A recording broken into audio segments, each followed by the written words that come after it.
கண்ணியமானவர்களே, ஒரு ஆலிமுடைய பதுவா நிச்சயமாக ஏற்றுக்கொள்ளப்படும் மிக வேகமாக.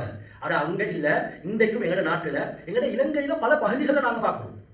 இலங்கையில் நடந்த ஒரு செய்தியை கடைசியாக நான் பதிவு செய்கிறேன். கண்ணியமானவர்களே, இலங்கையில் ஒரு பகுதியில் ஒரு பாலியில் ஒரு ஆலிம் வேலை செஞ்சார். ஒரு நிர்வாகம் இருந்தால் ஒரு தலைவர் இருந்துச்சு.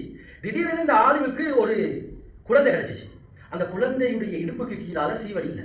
பல கஷ்டங்கள் சிரமத்தோடு பள்ளியில் இருந்தாரு. கொஞ்சம் லீவுகள் தேவைப்பட்டு எடுக்க வேண்டிய நிலைமையில இப்படியாப்பட்ட நிர்வாகத்தோட பிரச்சனை வந்துச்சு. தலைவரோட பிரச்சனை வந்த நேரத்தில் ஒரு நாள் ஜும்மாவுக்கு பின்னால கடினமாக பேசி ஏசி எல்லாம் சேர்ந்து தலைவரும் பேசி முதலாவது அந்த ஹசரத்தை பள்ளியை விட்டு விரட்டி விட்டாங்க. ஹசரத் உடனடியாக உறுப்புகள் எடுத்துக்கொண்டு என்ன செய்யறது, இக்கட்டான நிலைமை, 2 ரக்காத் தொழுது போட்டு வந்து நிர்வாகத்தை பார்த்து சொன்னாரு, இந்த நிலைமை கட்டாயமாக உங்களுக்கு உண்டாகும், உங்களுக்கு வந்தா தெரியும் அப்படின்னு சொல்லிட்டு ஹசரத் பள்ளியை விட்டு வேகமாக போயிட்டு சேர்ந்துட்டாரு. கண்ணியமானவர்களே, கொஞ்சம் காலம் போகுது. அந்த தலைவர் ஒரு பிரயாணம் போய்த்து வரக்கூடிய நேரத்தில் ஒரு ஆக்சிடென்ட், என்ன நடந்ததுன்னு தெரியாது. சகோதரர்களே, எவ்வளோ ட்ரீட்மெண்ட் செஞ்சுட்டாரு, எத்தனையோ நாடுகளுக்கு போய்த்து வந்துட்டாரு, எத்தனையோ லட்சம் கோடான கோடி ரூபாய்களை செலவழிச்சிட்டாரு.